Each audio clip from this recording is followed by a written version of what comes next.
ঝিনাইদহ জেলার হরিণাকুণ্ড উপজেলার মোবাইল গেমে দিন দিন অতিমাত্রায় আসক্ত হয়ে পড়েছে ছাত্র থেকে যুব সম্প্রদায়।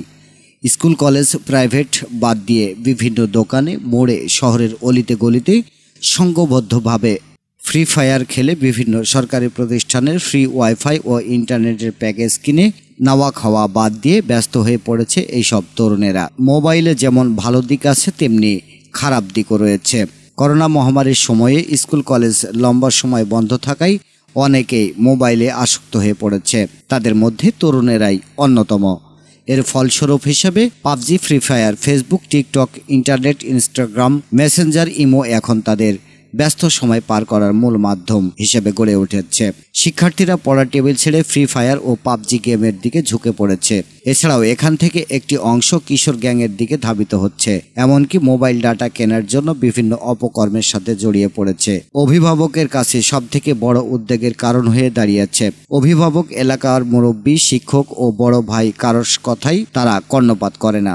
সকাল থেকে শুরু হয়ে গভীর রাত পর্যন্ত চলে তাদের এই ব্যস্ততা। বর্তমানে এমন এক পর্যায়ে চলে গেছে, রুখবে এখন কে তাদের। বিভিন্ন সূত্রের মাধ্যমে জানা যায়, হরিণাকুণ্ডের বেশ কিছু পয়েন্টে চলছে এই ফ্রি ফায়ার গেম খেলা। এমনকি গেম খেলা মুহূর্তে স্কুলে যাওয়া ছাত্রীদেরকে অনেকেই ইফটিজিং করে থাকে। একজন সচেতন মহিলা বলেছেন, ছেলেরা যখন গেম খেলার সময় ধর ধর, মার মার এই শব্দগুলো উচ্চারণ করে এবং জোরে জোরে হাসাহাসি করে, আমি নিজেকে নিরাপত্তাহীনতা বোধ মনে করি। শুধু তাই নয়, বিভিন্ন ভাষায় কথাবার্তা বলতে থাকে। তাদের কর্মকাণ্ড দেখে মনে হয় না ভবিষ্যতে এসব তরুণেরা বিভিন্ন অপরাধের সাথে জড়িয়ে যাওয়ার সম্ভাবনা থেকে বাঁচতে পারে। তাই প্রশাসনের সুদৃষ্টি কামনা করছি।